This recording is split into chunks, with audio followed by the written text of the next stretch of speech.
Good afternoon, everyone. Thanks for coming to another Mercatus Center Capitol Hill campus event. I am, as always, Aaron Merrill.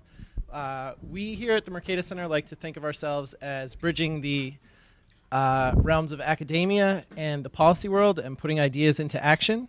And in that spirit, we have with us today one of our most distinguished scholars and one of my favorite people at the Mercatus Center, Dr. Bruce Yandle, who is Dean Emeritus at the Clemson College of Business and Science. Or behavioral sciences, sorry. He has written numerous books, his latest of which is called Regulation by Litigation, which is an interesting topic for anybody who's concerned about the growth of the Federal Register, which is a very large book, series of books. He's here today to give you a snapshot of both the current economic situation, like we regularly do, and also to talk about his latest working paper for Mercatus, which is entitled Jobs, Jobs, Jobs. There were copies out front. I think they're all gone. If anybody wants me to email them another copy, I'll be around. Just give me your name. And without further ado, Dr. Bruce Yandle. Thank you very much, Aaron. Is the sound coming out okay? Back in the back, everybody all right on that? Delighted to be with you today. And it's nice to come on a sunny day when we also have some sunny news about the economy. There's probably more ice to come this winter, both in terms of economic data as well as weather. But we have a few things to celebrate, and so we want to spend some time doing that. As Aaron mentioned, we have sort of a two-part but closely woven discussion. And the first part is let's look at the economy and look at some of the changes that are taking place and try to find some places where we're turning corners. And there's some important places where that is taking place. And there's obviously one place where the corners are hard to turn, and that's on the employment front. So we've got a recession that's over. We have a recovery that may be over, and now we are in the phase that is often called expansion. And that's a more optimistic term.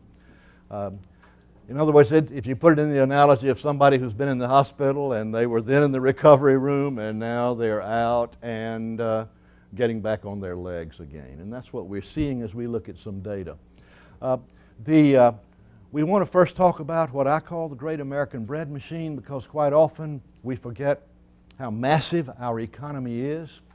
When we spend a lot of time talking about the difficulties, the relatively high unemployment rate, we got a nice blip down on it a few weeks ago on that first Friday in this month.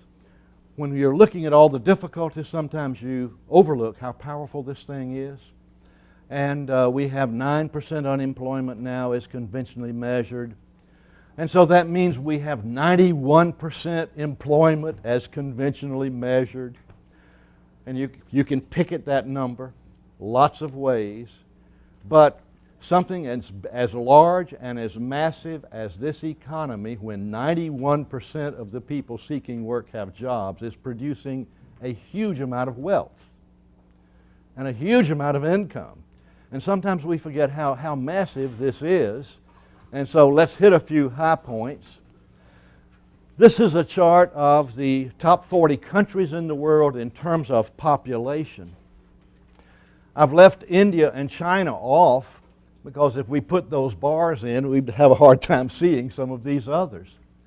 But I've left them off for an interesting reason. The United States is the third most populous country in the world. Now, if someone had asked me a question about a year ago on a multiple choice exam or fill in the blank, and they'd said, which is the third most populous country in the world, I probably would have missed that exam question. Because often we don't think of ourselves as being so large in terms of population. And the wonderful thing about that, in a market economy where you have property rights and opportunities, people are wealth. So when we say we have this many people in our market economy, that's a measure of wealth. If we're going to have growth in GDP, it'll come from two sources: increased productivity of the population we have, or more people that contribute to production and GDP. And so it's interesting that we're big in terms of people. Not only are we large, we are one of two developed countries with a growing population. The United Kingdom is the other. Only two of the countries in the developed world have positive population growth, which is to say the birth rate and the entry rate exceeds the death rate. And so we are growing at the margin. More people want to be here than somewhere else. So not only are we large and growing, which gives us potential muscle, we're rich. Not everybody, but this is the share of U.S. families with an annual income greater than $75,000. It's 40%. I'll ask you to find that data for any other country of this size in the world and look at it. So we're big, we're growing, we got a lot of wealth. We got some problems. As Aaron mentioned, we love regulation. And what you're seeing here is the count of new pages of rules annually. This is not a cumulative chart. This is an annual chart. Number of pages of new rules and regulation in the Federal Register. And if you stare at this for a minute, I just punched this last observation in for 2010. And you can see, okay, the trend is continuing. If we go back to this tallest bar where we were getting almost 90,000 pages of new rules, that's the last year of the Carter administration. Half of those rules were published the last day of the Carter administration. And if you looked at the data real hard and said, well, I want to look at every year where there's a turnover in the White House in terms of party, not only turnover, but turnover of party. If you do that statistically, you will see what is called the midnight rule phenomenon. As they go out the door, they say, this is our last chance, folks, to get our rules, the ones we like, on the books. And so you see this popping up. And you see the Reagan years where Mr. Reagan came in and said, we're going to go the other way. And then Mr. Bush comes in, we're going to catch up. And so this defies party labels. It's a phenomenon that has been going on for a long time. And you see the origin of it is about over here in 1970. So there's World War II, lots of rules about rationing, and then 1970 we get an explosion. Every one of those rules presumably generates some benefits for somebody or we would not get them. And every one of those rules benefits generates some costs for someone or we would not have them because they're dictating how things are to be done. And so we have a large accumulation of rules, and now there's a meaningful discussion taking place about doing something about those rules. And if we're going to roll back rules, the neat thing about this chart, it says, hey, we've got more of those than hotcakes on an IHOP. There won't be much trouble to find regulations to scrutinize if you want to do something about them. There are plenty to consider. Not only do we have the regulations stacking up, we have deficits stacking up. And the interesting thing about this, that habit begins about the same year that the regulation habit started. So this is not anything new. You can't say, oh, this is because of the Obama administration or this is because of George W. Bush. No, you've got to go back further than that. What's unusual is this exception right here during the Clinton years.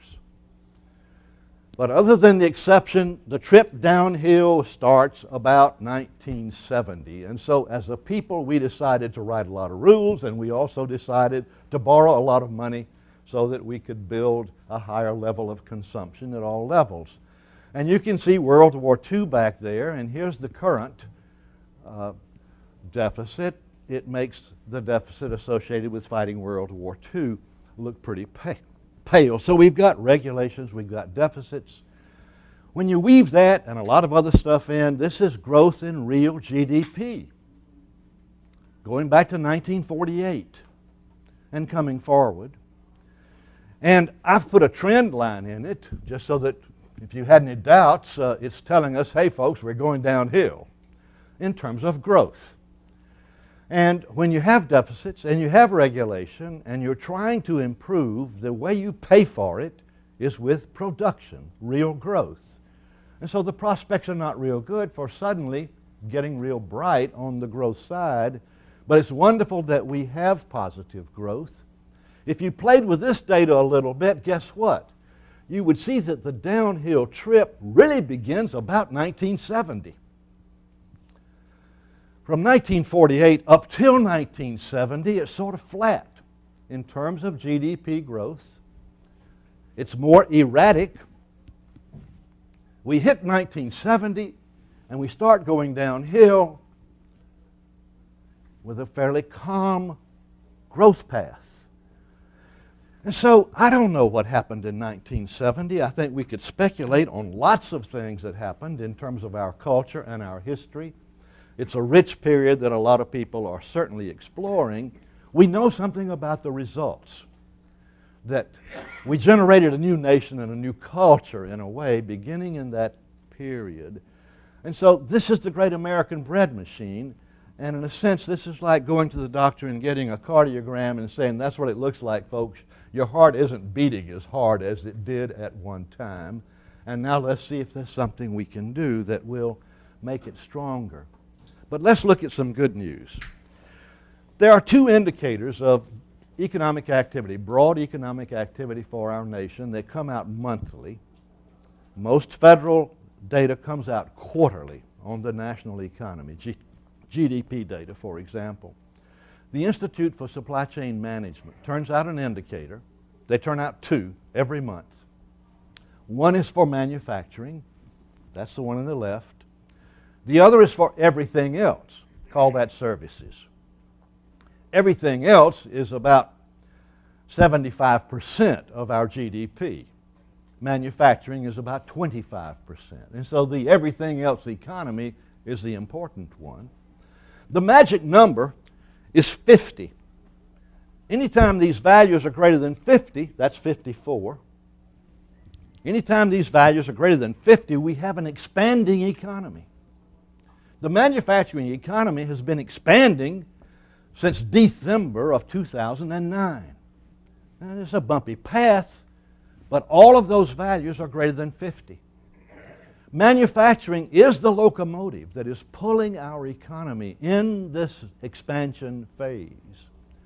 Now, here's services. It broke 50 in January. Every one of these values is greater than 50. So we have an expanding economy. Now, what's really fun is to look at the data that came this month. This one ends there in November. Look at this. Look at that explosion in terms of growth. Not only have we turned the corner, as measured by the Institute of Supply Chain Management's index, we turned it and accelerated.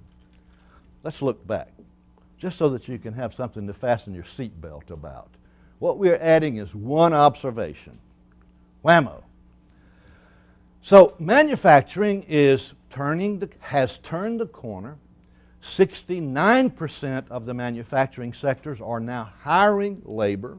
We're getting an expansion there. So we've got some good news there, but not enough good news on the labor side. Here's the pattern of unemployment, starting with the recession. These are states that you recognize. The darker the color, the higher the unemployment rate in those states. You don't want to be colored black on these charts, because if you are, you have 10% unemployment in your state. Here's March of 2008. There's not a black state. There is a purple. That's Michigan. Michigan was sick in 2008. It's a transition economy. We all understand that. And California was brown. It was a 6.5% unemployment. And here is Mississippi, and that's Katrina. The folks left Louisiana, went next door, and the unemployment rate went up in Mississippi. And so that's the way we looked in 2008, March. That's March of 2009. 1 year later, both of the Carolinas have turned black. South Carolina is still black. Higher than 10% unemployment in that state.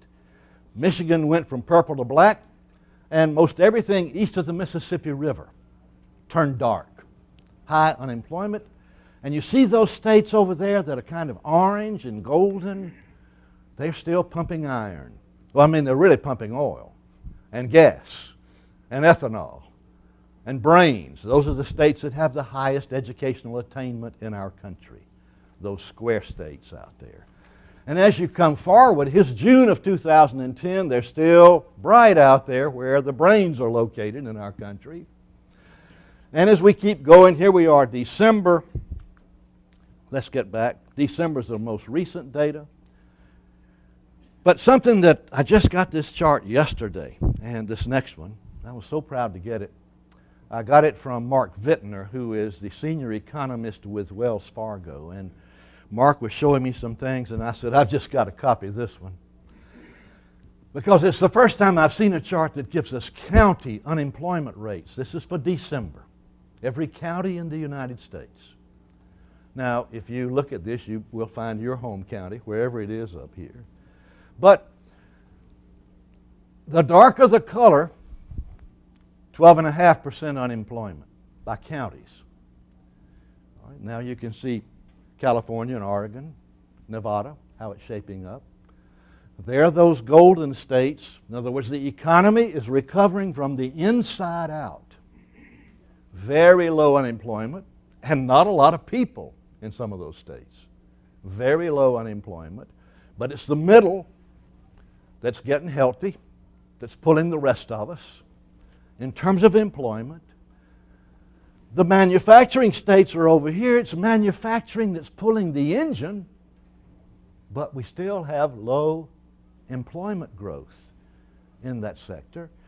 The entire state of Florida, call it the subprime crisis or whatever you want to, but you can see the marks and where they are. We have this interesting phenomenon, live free or die, up here in New Hampshire and Vermont, going in another direction from the states around them. But it gives you a picture of the imprint of the recession and now the expansion that is taking place. When we talk about these things, sometimes it's helpful to remember that when we're talking about a recession and a recovery and an expansion, recessions begin when it cannot get any better. And we don't know that until it starts. It's like being on that roller coaster and you're at the top, but you're not real sure you're at the very top, and still you start coming down. And then you know you were at the peak. And you know you have hit the bottom when it stops falling and it's not going to get any worse. That's the end of the recession. And then as this thing starts tracking up again, you're on to an expansion. December of 2007 was when the trip started. June of 2009 is when the recession was officially ended, and now we're pedaling along. Well, let's look at something that looks just like that roller coaster. This is total employment for the U.S. economy. Total employment, just like the roller coaster, peaked in December of 2007 and started sliding and bottomed out in June of 2009, and now it's building a recovery and an expansion. And now let's make an assumption. Let's assume that the expansion recovery for this period is going to look just like that one. Okay, you got it? That's called a naive assumption. And that's usually the most accurate assumptions we make when we're building a projection or a forecast. It says it was cold last January and February in Washington, and my forecast is going to be cold this January and February in Washington. And if I want to forecast the average temperature, I'll go back and look at last winter. And that would probably be my most accurate forecast. And so let's make the naive assumption that this next recovery is going to look just like that one. And when we do now, then we can make a forecast as to when it will end, when we get back. So that's what I've done. I've drawn a ray in the chart that has the same slope as this previous period, and wow, it looks like by the second quarter in 2013, we will be back at the level of employment we had when the trip started. That's the forecast, and we know the assumption. Now, when we get back to the level of employment that we had when it started, we will have a higher level of unemployment than we had when it started. Why? Why? Why can I speak with such, what sounds like such certainty, that we will have a higher unemployment rate when we get back to a point like that one? The unemployment rate back there was at 5.5%. And so I'm suggesting that the unemployment rate in 2013 may be below 9%. We'll be in the 8s. The reason is because we've got population growth. We've got people who are maturing and entering the labor force, and people coming to this country entering the labor force, more people looking for jobs, and we will just have the number of jobs here that we had back there. So we will be a high unemployment rate economy unless there's something else going on, and there is always something else going on. The world of work is being redefined by the people who work. After a while, if you have two breadwinners in a household and you've hunted for 2 years for a job, there are some people who are saying, well, honey, I'm becoming a house husband. You've got a good job. I'm going to take care of the house and the children. They have just redefined work. We have something like, and we'll look at this in a moment, we have something like 20 million firms in the United States that have only one employee. 20 million firms with one employee. They don't even get counted in the unemployment and employment statistics. The BLS, Bureau of Labor Statistics, calls them non-employer firms. You can't be an employer if you have no employees. This one person is the person who owns it. We have 2.8 times as many of those than we have regular establishments. That is, when you go back to your county and you're at the Chamber of Commerce meeting, ask them, how many business firms are there in the county? And they'll give you a number. They will not count the non-employer entrepreneurial firms that don't have any employees. In some counties where there are universities located, there will be 5 times as many of these as there are the other kinds of firms, because there's an explosion of ideas and innovation taking place in this country. If you want to meet these people, go to Starbucks and look around at the people who have a PC and a BlackBerry and a cup of coffee. Some of those people are CEOs of non-employer firms, and they're making contracts. It's not that they don't have people working, they don't have a payroll. They issue a 1099, not a W-2. They're global operators. That's a redefinition of work. This idea of smokestacks and the whistle blows and 5,000 people change shifts, that's not America. It's becoming no whistles, no employees, unable to regulate them because who on earth how are you going to find them? That's what's going on in our country. All right, here's a projection. Now, one of the things that affects this expansion is fear. When we had the beginning of the recession, we came close to having a financial panic. We had runs on banks in a number of locations. People were frightened. And when people started losing their jobs, your next door neighbor loses her job, that's when you become a little more frightened. And so, in a sense, more money started going into piggy banks, and there was less of that at the mall. We can see that in the savings rate. This is the personal savings rate for the entire economy. Right in here is where the recession was starting. We were getting close to a 0 savings rate for our entire economy. Recession starts, wham! The savings rate jumps to almost 7.5% in 1 month. Now, that doesn't mean anybody was putting money in piggy banks. What that means is they were paying off credit cards. They were, and still are, deleveraging. A mouthful of a word, but that's the word that is used. The American consumer is working out of debt. Every part of our country is working out of debt but one, and that's our federal government. And we understand why. There is that frustration that is there saying, well, we've got to get more money in the piggy bank too. Now notice, if you can see it right here, there we were at a peak, it's come down. That says fear has subsided. Spending has increased. Well, if it's increased, let's look what has happened to retail sales. Here's another roller coaster. There we were at a peak. That's all retail sales, food service in America, all the restaurants. Recession comes and you say, honey, we're not going to be eating out on our anniversary. Home cooking is coming back in style. We'll eat at home and we'll invite some friends. Grocery sales went up. Restaurant sales went down. Then it starts picking up, and here's the path. Isn't that neat? Now let's make our assumption that the recovery of retail sales is going to look like the last one as it expands. And if we do that, we can play our game. And it looks like retail sales and food service sales will be back where they were by the end of 2012. A lot of bankruptcies in that sector are ending now as we think about it. And so here's another place where we're turning a corner. Yes, sir? Yes, right. Yeah.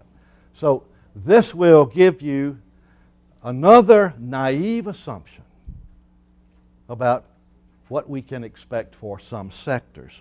But then, home building? Are you kidding?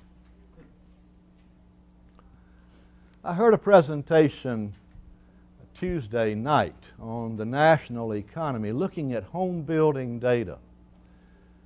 For the last 2 quarters, the level of construction is as low as it was immediately following the American Civil War.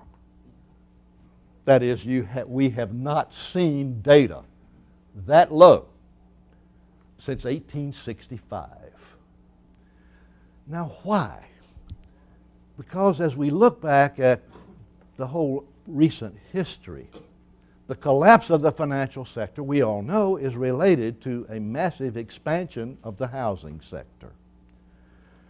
And the Federal Reserve Bank in St. Louis estimates that maybe 3 million too many houses were built relative to trend. So in a short period of time, we built 3 million too many houses. Now we get about 1 million new households every year, and they got to live somewhere. And you say, well, that's pretty neat. That means in 3 years, all those houses will be filled with new households. You want to buy a $2 million mountain chalet, young married couple? Of course you do. You know, do you really want 10 bathrooms and 20 bedrooms? Boy, have we got a deal for you. No, I don't think I can pay the property taxes on that. And so we have a lot of houses that are in the wrong place, wrong kind, and some of those are probably going to be there until they rot. That's the sad part of it. A lot of those houses are in the right place. And so for every sad story we read or hear about where some family has had to declare bankruptcy and give up on their mortgage, for every one of those, in many cases, there's another family that has come in and said, we never thought we would be able to buy this house for the price we're paying for it. They have something to celebrate. So there's a bright story and a dark story. Most of the home sales taking place in the United States now are bank-owned real estate. And that's not over. And so when we look at this and say, well, let's make our... I don't think I can build a naive forecast. All right. That's construction activity in the U.S., and you can see the drop-off. And here we are. It looks like trying to form a bottom, but not enough observation so that we can say, okay, let's play our game and assume that we get back. If we start playing this game, it may be 2020 when we see some kind of recovery. Now let's pause for a minute. 15% of the people who are unemployed in our country were employed in construction. 15% of those people looking for work were employed in construction. And we're looking at this and saying, well, there's kind of zero activity. It's not zero. There's some houses being built. but it's a small number. And so, well, then what are the prospects for these people who were skilled, talented construction workers to get a job?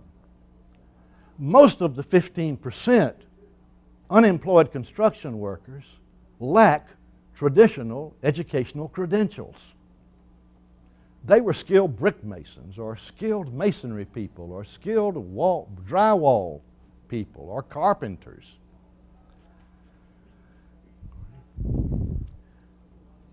Now, the unemployment rate, we'll look at this a little closer in a minute, for people with bachelor's degrees in the United States this past month.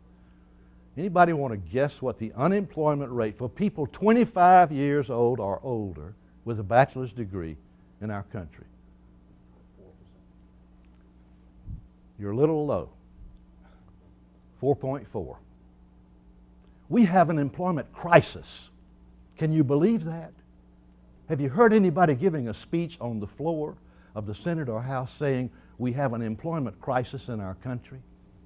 We don't have enough people with bachelor's degrees to fill the demand. 4.4% is close to zero in an economy where people quit and change jobs. The unemployment rate for people who are 25 years and older in the United States is 7.9. The unemployment rate for high school dropouts among teenagers is in the 20s. And now, can you think of a fiscal policy or something government can do that will convert an unemployed brick mason into a computer programmer? Those are the jobs that are being developed out there. Or to take a job in manufacturing where typically they now require 2 years of college or equivalent in order to manage the statistical controls, the complicated machinery that is there. We've got a long-run problem there, and we can't solve it in a short-run period. But we do have an employment crisis, but nobody's talking about that. Well, let's look and see what's going on inside the box. What's going on in the economy as we look at some of these sectors. And I'm showing you the two sectors where we have high growth. This is employment growth.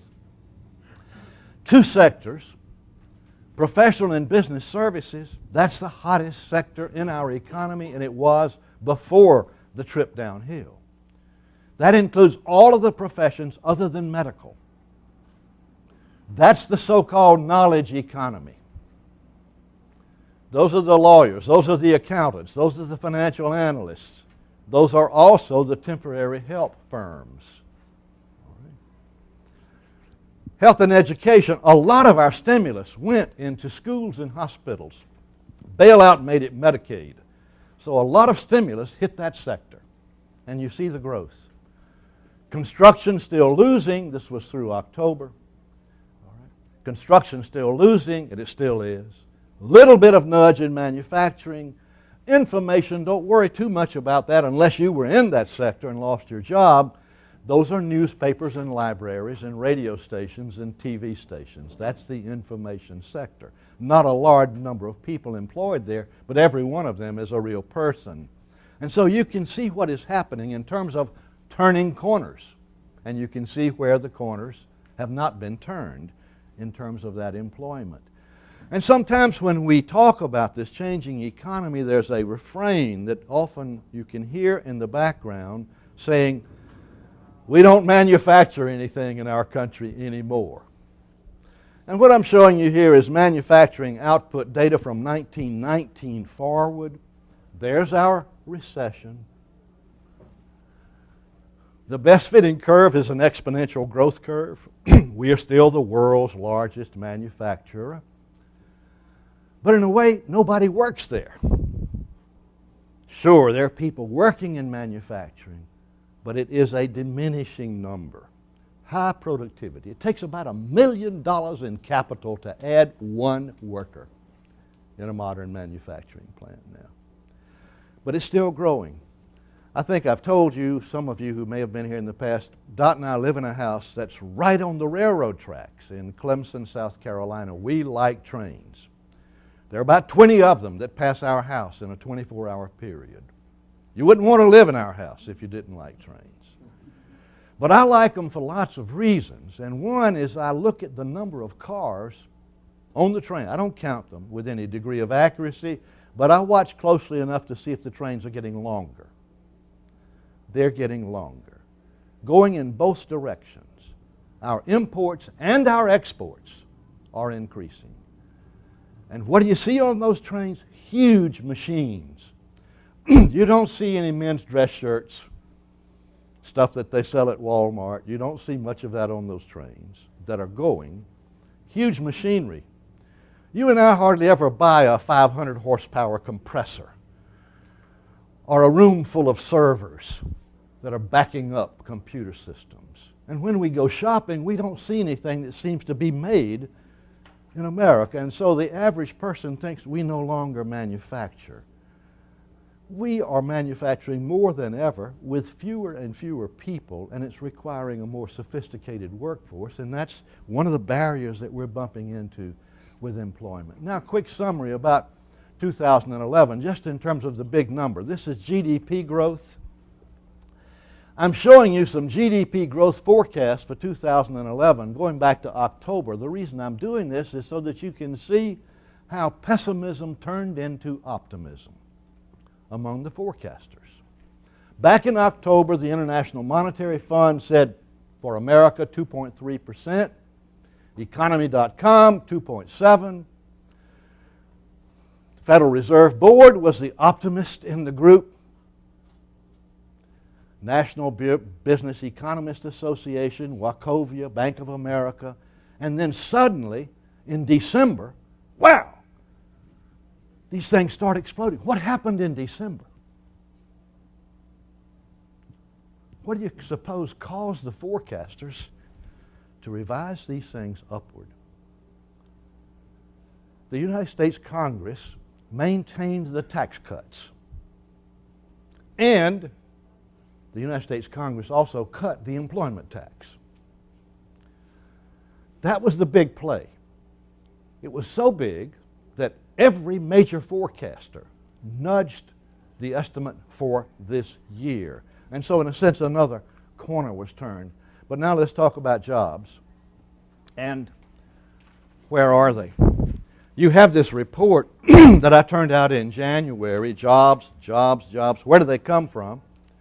And it's a theme that we understand. We hear it frequently. I'm giving you a quotation from President Obama. Now, government can't create jobs, but it can help. All right?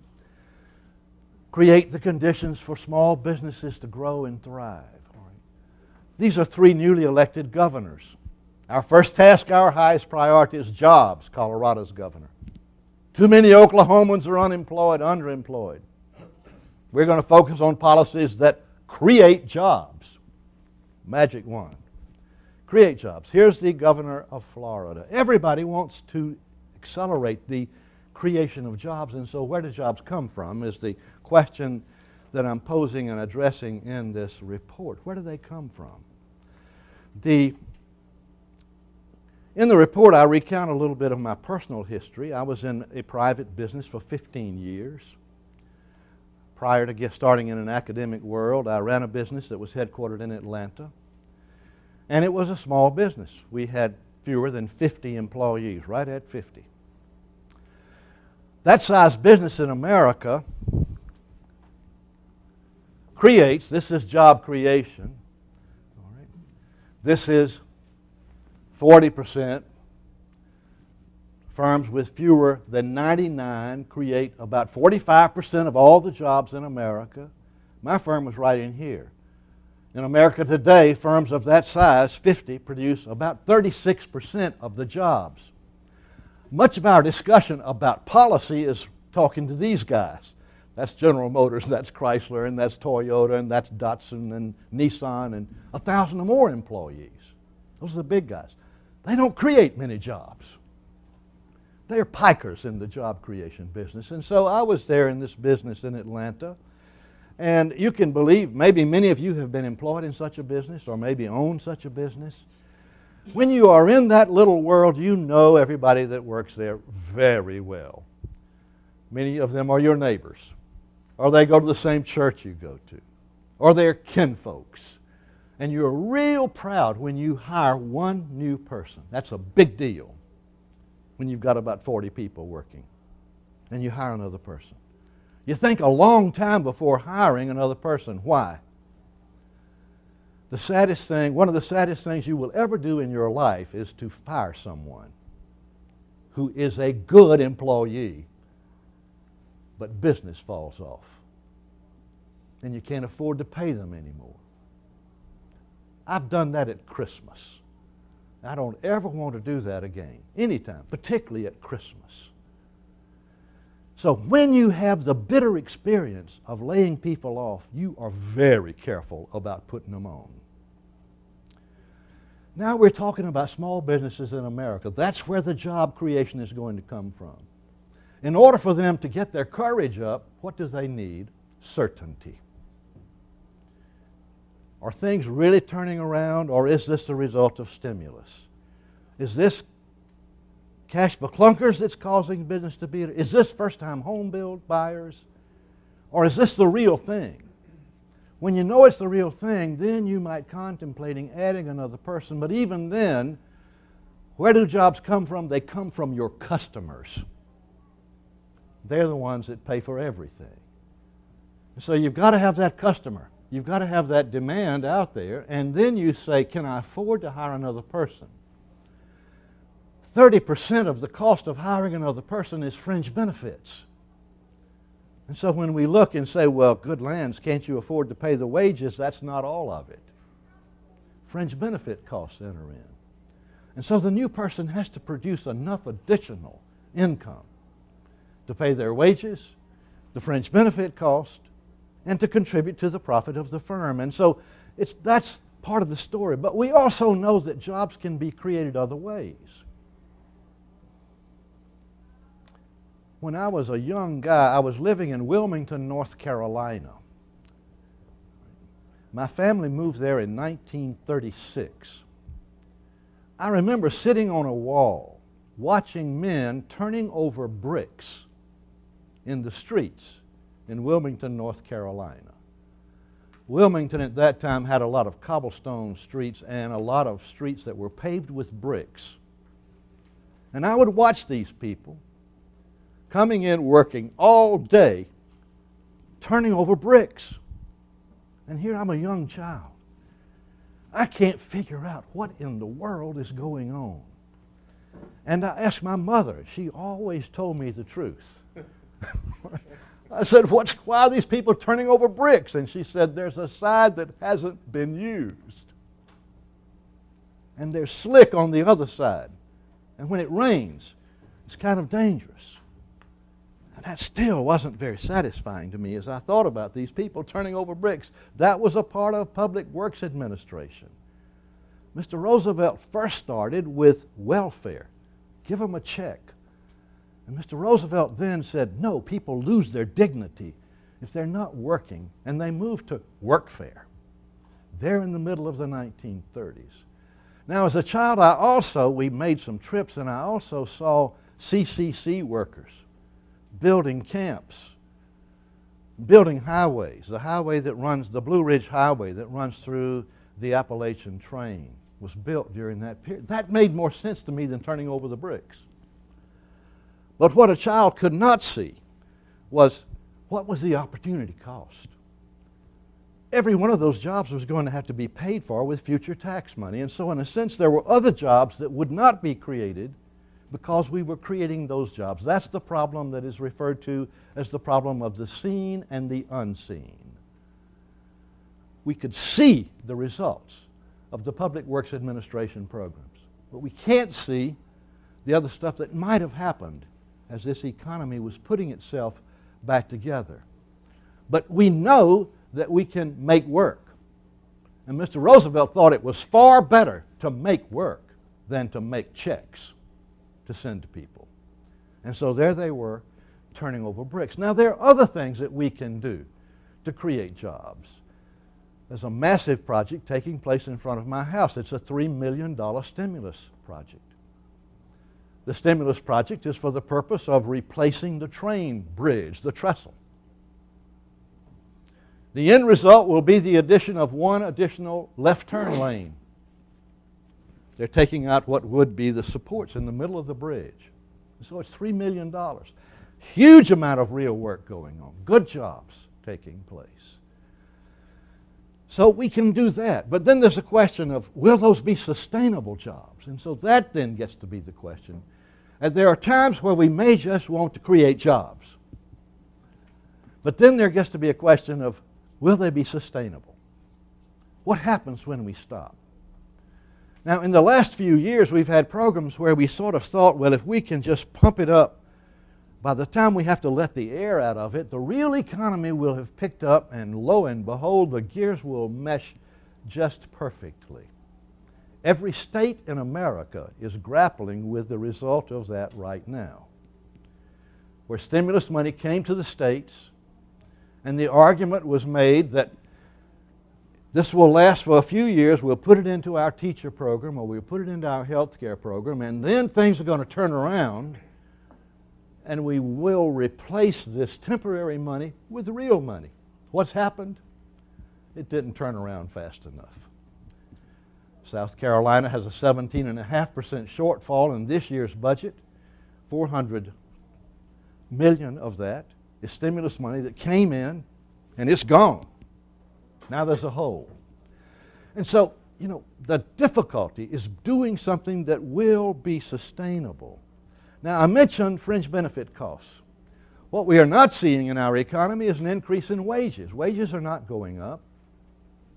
That's the blue line. Here's the wage line. There's the fringe benefit line. It started popping.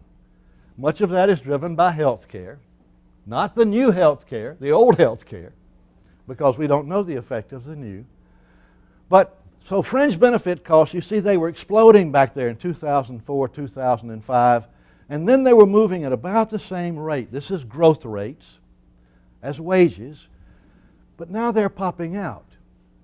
That makes it harder, of course, to hire another person because of fringe benefit costs.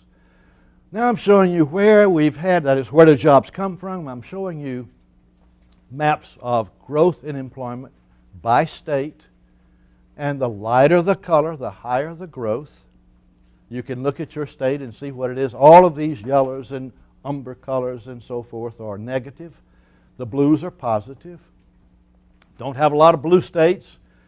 Sometimes we have growth because you've hit bottom so hard. There's Michigan showing good growth coming off of a bottom. But here's the better news. These are wage increases. When things begin to tighten, wages begin to go up. That's the phase before the rehiring. So what we're seeing here, other than in Nevada, is recovery of growth in wages. Now we will begin to see the additions taking place. Now this is data, I mentioned the 4.4% unemployment rate. This is 2009. At that time, bachelor's degrees were 5.2. But it does give you this. This is the chart that I wish I could get in every sixth grade class in America, over on the wall. And maybe if it were there, the teacher would say something about it that would reverse our very difficult problem of dropouts. When I did this report the other day, and the people at Mercatus put it out, and I don't know how this happened, because this thing had just been released, and believe me, I'm no bestseller. I mean, I don't send out, economists don't write stuff and people say, boy, I've been waiting for your next paper. When are you going to do another one? No, that's not the world I live in. It really scares me when I get an email from somebody and they said, I read your paper, and I say, oh heaven, no, I bet I made some mistakes. Sometimes you have the feeling I'm going to publish it, but I do hope nobody reads it. All right. But I got an email about 2 hours after this report went out from a woman, and she said, and I got her permission to read this to you. After I got it and I read it, thought about it a few days. I wrote her back and I said, I'm going to be giving a presentation in Washington. May I have permission to read your email? And I said, if you would, you didn't tell me what business you were in or where you were located. It'd make the story a whole lot more interesting if you would reveal some of that to me and give me permission to use it. And she did. This is a woman who was running a business in Alabama in the packaging industry. And she wrote to me and she said, perhaps you would follow this up, that's this report, with an article on where jobs go. This report is where they come from, where they go in a recession. I've listened in frustration for 2 years as commentators tell us the economy is getting better because we aren't losing as many jobs each month as we were in the beginning. As a matter of fact, today's news on the number of people, new people who have been added to the unemployment roll is the lowest since June of 2008. And I take that as good news. It was 383,000 additions, and that's a real improvement. But listen to what she says. She says that's really misleading if you say it's getting better because these numbers are getting smaller. I've lived through a few recessions. Unless my business was completely unique, I know they're talking through their hats. She's talking about people like me. All right. Here is how I've seen recessions and unemployment play out. I'll use the current recession as an example. February 2009, sales are down. Lay off the entire night shift, 27 employees. July 2009, sales are down even more. Laid off 2 in the sales department and 2 supervisors. Now we're talking about real people here. January 2010, sales down again. Unemployment insurance rate skyrockets. Firms that hire people have to put money into a pot every payroll period to fund the unemployment compensation trust fund in their states. And the more people you lay off, guess what? The higher your rate's going to be. And so she's talking about how that has increased. Then lay off the evening shift, 22 employees plus 3 more office workers. At this point, I had laid off 56 people. I'm down to bare bones. I'm only running 1 shift, occasionally on overtime. The sales and customer service department are, this is such fine type, are stretched thin, working overtime and Saturdays. There's no one left to lay off without cutting services completely and going bankrupt. And so she says, of course, at some point, the unemployment numbers are going to get better in terms of new people showing up on the rolls because everybody's already been laid off. And the big layoffs come early.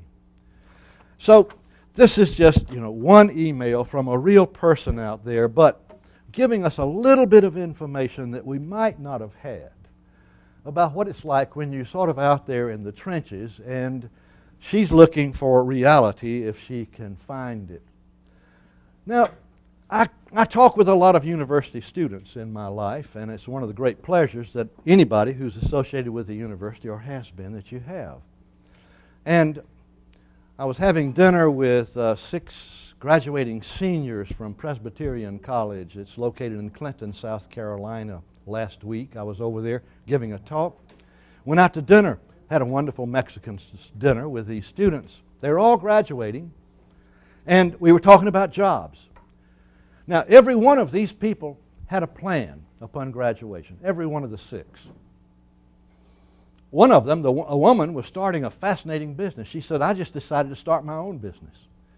She's there on a softball scholarship. She's going to be in Austria for a year doing exhibition softball, but she says, when I get back, I've already got my business plan. I'm going to be a personal trainer for pregnant women to help them maintain their body muscles, their tone, before and after delivery. And she says, I've already done a market study. I've talked to people. So here's an entrepreneur. And I said, well, how are you going to advertise it? No problem. Facebook, Twitter. I've already got my page started. But, you know, as we were talking, somebody said there just aren't many jobs out there. Well, I call your attention to this. Every 3 months, the Bureau of Labor Statistics gives a study that is referred to as labor dynamics. And the most recent one was through June of 2010. During that 3-month period, there were 725,000 new jobs added to our economy. But look at the big numbers. The gain was the result of 6.9 million new jobs that opened. You know, sometimes people say, there are just no new jobs opening in America. Come on. 6.9 million new jobs opened in that quarter. But there were 6.2 million jobs that ended during that quarter. That's the great churn of our economy. In normal times, guess what those numbers look like? Do you think they're bigger or smaller? In good times, bigger or smaller? In relative magnitudes, they are bigger. In good times, we have about 7.5 million new jobs opening every 3 months. And about 7 million jobs disappearing every 3 months. That's the sign of a healthy economy. Free market economy. People try and they don't make it and they close. Lost jobs. Or they expand and it doesn't work out and you contract. Somebody else is opening and expanding, and the difference between those numbers are the new jobs. And so we have a fantastic number. And so I tell students, you only need one, and there's 6.9 million. Don't you think you could find a job, one in 6.9 million? Of course you can, if you say yes. Well, that's the churn as we think about our economy. Now then, there are people who are attracted to places that are healthy. A colleague and I just did a study, and I'm showing you the results of it. We looked at migration patterns for people migrating. These are people 25 to 39 years old, migrating within the United States from another state, or migrating to the United States from another country. And we ranked the states 1 to 50 in terms of international migration. Those are people from the rest of the world, 25 to 39, who said, I want to go to that state. That's where they went. Here's domestic migration, ranking 1 to 50. These are the top states of preference based on voting with your feet. Now, I've marked those states that added a seat in the House of Representatives. Of course, that's based on population growth, right? They're the states that added a seat with the most recent census. These are the hot states in America as indicated by where people 25 to 39 years old want to go. Now, when we did the statistical modeling, we found out that international movers don't behave the same way as domestic movers. And part of our explanation for this is that the cost of error is much higher if you're moving to the United States from Dubai or from Hong Kong or from Korea than if you're moving from South Carolina to Tennessee or New York or Nebraska. The cost of error is much higher. So we've got some evidence that suggests the international movers are more careful in terms of their locations, or they seem to show more care. And there are different things that are attracting them. That is, we model the determinants. What is it that a state can do that would make itself more attractive? And so this is just another cut on where the jobs are and what might be attractive about these states. And then you can look at the states here. Those are the states that rank from 25 to 50 on domestic and international movement, people 25 to 39. So, where do jobs come from? A little bit of a summary, and I've touched on this. They may come from government programs. They can come from make-work programs that employ workers. They come when government expands services that taxpayers value and we're glad to pay. Well, we don't always smile when we pay our taxes, but we're still there paying them. And so government creates jobs that produce valuable goods. They're born every day when small businesses add a person.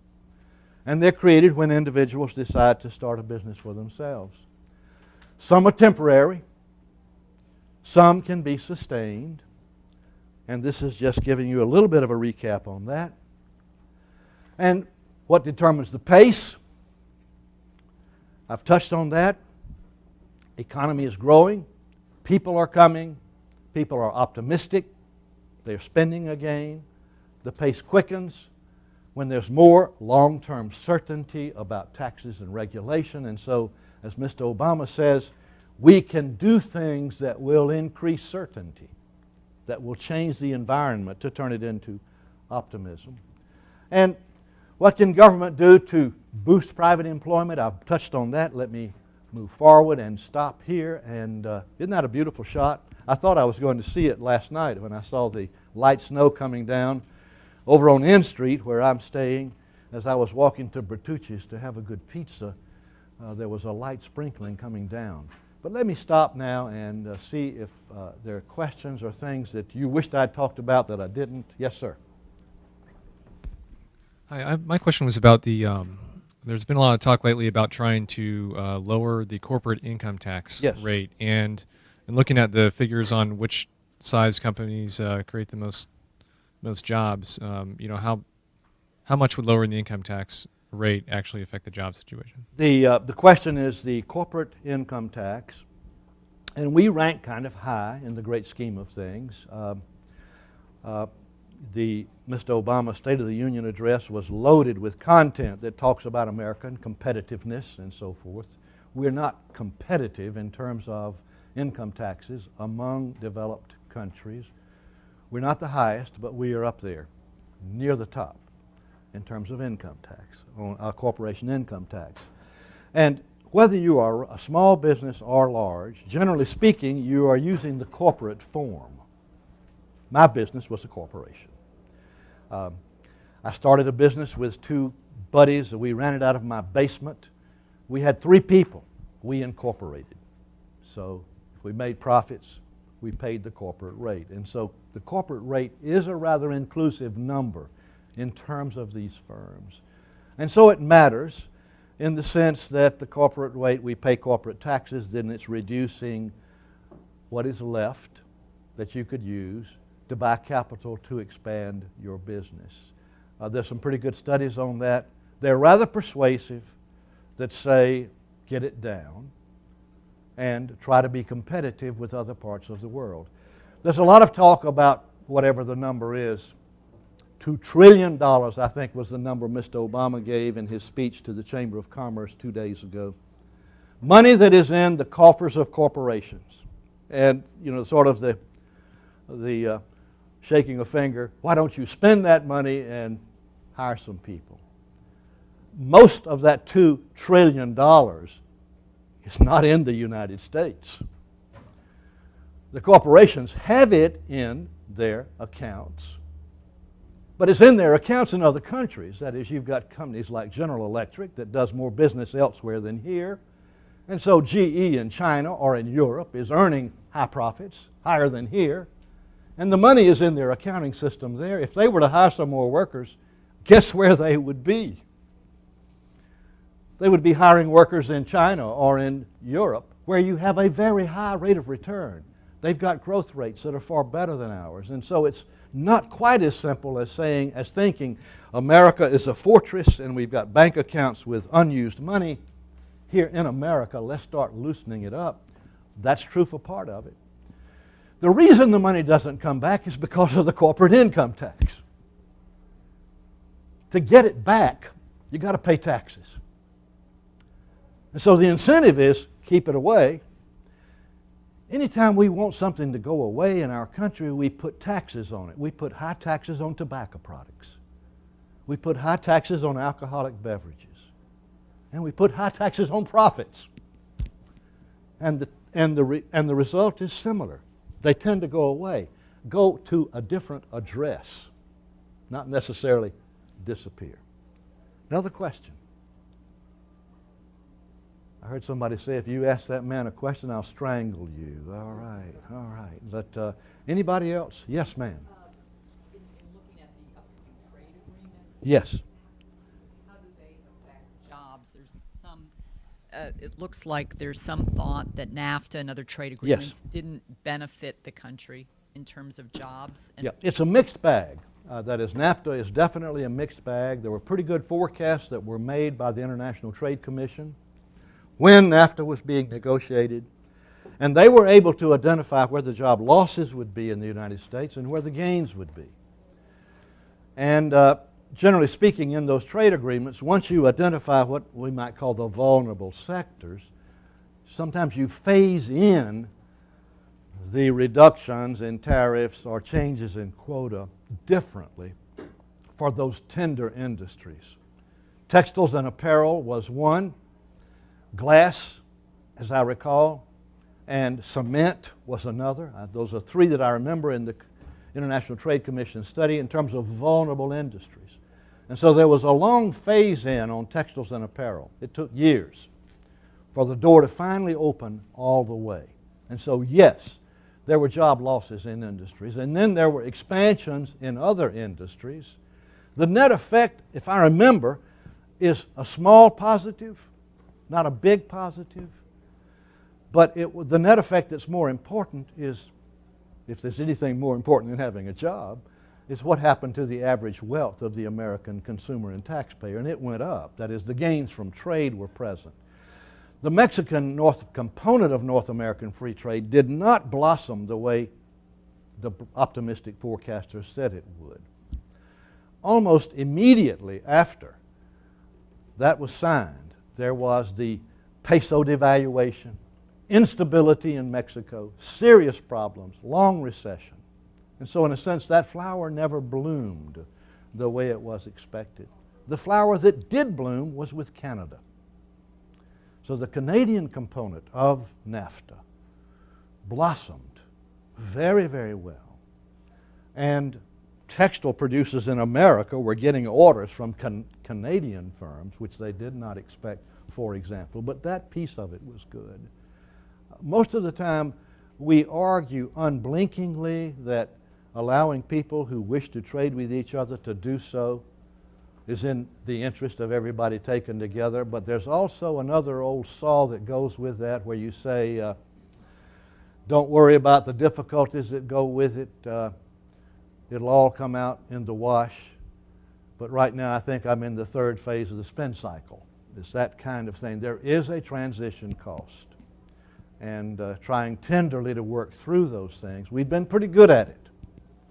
And quite frankly, I've really been surprised that we have not had more of a protectionist urge in the last 3 years than we've had, because it's a difficult time for a lot of people. And they naturally say, if you keep those goods off our shores, we would be working again. Another question? Thanks so much for coming today. I want to mention Mercatus is going to have a conference on March the 3rd. I think it's at the Hyatt on Capitol Hill.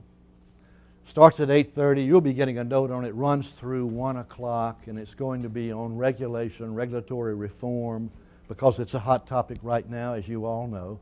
And so there will be some airing of that issue and discussing it. But thanks again for coming, and thanks for your support of Mercatus programs.